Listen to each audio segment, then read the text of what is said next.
শেখ হাসিনা যদি বজলুল হুদার গুলিতেই শেখ মুজিবুর রহমান নিহত হয়েছিলেন। জবাই করে তার বিচার বদরুল হয়েছিল, হুদাকে হত্যা বিচারের না করে সাজা হয়েছিল তার তাহলে মৃত্যুদণ্ড এবং 2010 হত্যা সালের করার 28 পর জানুয়ারি রাতে বদরুল তার হুদা মৃত্যুদণ্ড কার্যকর লাশ করা হয়। স্থাপন করার আরো জন্য 4 জন সহ এত 5 জনের গোপনীয়তা কেন, মৃত্যুদণ্ড কার্যকর করা হয় সেই রাতে। এত এটা সংখ্যক আইন সরকারি ভাষ্য, শৃঙ্খলা বাহিনী কিন্তু কেন তখন থেকেই একটা আলোচনা পাঠানো বেশ হয়েছিল? চালু হয়েছিল। বজলুল এইটা হুদাকে একটা ফাঁসিতে ঝুলিয়ে কথা। নয়, বরং জবাই করে হত্যা করা জবাই হয়েছে। করে যদি হত্যা না করা জবাই হয় করে যদি তাকে মেরে ফেলা হয় তাহলে সেটা আসলে সাজার মধ্যে পড়ে না, সেটা একটা হত্যাকাণ্ড।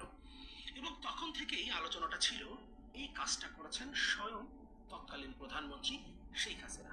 এইটাই কেউ কেউ তখন এই দাবি ঘটনা করেছেন ঠিক, তিনি যখন কারণ তাকে জবাই করেন, সবাই বলতেছে, বজলুল হুদাকে বদরুল যখন শেখ হুদার হাসিনা ফ্যামিলি জবাই করেন, বলতেছে যে তখন শেখ তার রক্ত হাসিনা ও এসে শেখ তার হাসিনার শাড়িতে অনুগতরা লেগেছিল এবং সেই শাড়ি রক্তে ভিজে গিয়েছিল। জবাই এ করে ধরনের নানান দাবিও সে সময় হত্যা থেকেই করেছে। আলোচনায় ছিল। বিশেষ করে বিদেশে থাকা কয়েকজন সাংবাদিক সেখান থেকে আলোচনাগুলো করতেন। দেশের মধ্যে এটা নিয়ে কোনো আলোচনা তখন ছিল না। দেশের মধ্য থেকে কিন্তু তো শেখ আলোচনা হাসিনার পতনের পর 5ই করা আগস্টের পর আবারও সম্ভব এই ছিল না। আলোচনাটা বেশ জোরে সোরে উচ্চারিত হচ্ছে। বিশেষ করে বজলুল হুদার ছোট ভাই ডিউক হুদা এই অভিযোগটা এনেছেন। তিনি দাবি করেছেন তাও তার ভাইকে অভিযোগটা জবাই করে হত্যা করেছেন করা হয়েছে, ফাঁসিতে বদরুল ঝুলিয়ে হুদার নয়। ভাই ডিউক এবং হুদা। তার সপক্ষে এখন অনেকেই বলতে শুরু করেছেন বজলুল হুদাকে যেখানে দাফন করা হয় তাকে যারা ধোয়ানোর কাজটা করেছিল, যদিও ধোয়ানোর অনুমতি প্রথমে ছিল না, একরকম বাধ্য করা হয়েছিল তখন আইন শৃঙ্খলা রক্ষাকারী কত বাহিনীকে তাদের অবস্থান থেকে সরে যেতে এবং সময় নেওয়া হয়েছিল, কত তাকে ধোয়ানো হয়েছিল, তারপর অমানবিক তার দাফন সম্পন্ন জবাই করা করে হয়। হত্যা সরকারের করেছে। পক্ষ থেকে আইন শৃঙ্খলা রক্ষাকারী লাশ বাহিনী সেই কিন্তু সময়টা দিতে রাজি ছিল না।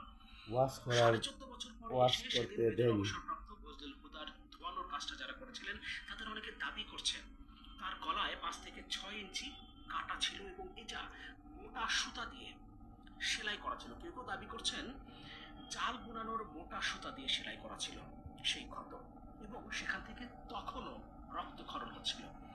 ঢাকা থেকে তার গ্রামের বাড়িতে নিয়ে যাবার পরেও রক্তক্ষরণ হচ্ছিল। এবং তখন থেকেই আলোচনাটা এই কারণে শুরু হয় যে তাকে মেজর অবসরপ্রাপ্ত বজলুল হুদাকে জবাই করে হত্যা করা হয়েছে। আমাদের মধ্যে প্রশ্ন তৈরি হতে পারে, কেন এতগুলো বছর পরে এসে বজলুল হুদার ছোট ভাই ডিউক হুদা এখন এই দাবিটা করছেন? তিনি নিজেই অবশ্য জানিয়েছেন যে পরিস্থিতিটা আসলে এই দেশের মধ্যে ছিল 2010 সালের সেই সময় থেকে শুরু করে 2024 সালের 5ই আগস্ট পর্যন্ত যে দুর্দণ্ড প্রতাপ নিয়ে শেখ হাসিনা বাংলাদেশের স্বৈরাচারী শাসন ব্যবস্থা প্রতিষ্ঠা করেছিলেন, সে সময় এই বিষয় নিয়ে অভিযোগ উত্থাপন করার মতো পরিস্থিতি ছিল না। কিন্তু শেখ হাসিনা যেহেতু ক্ষমতাচ্যুত হয়েছেন, তিনি দেশ থেকে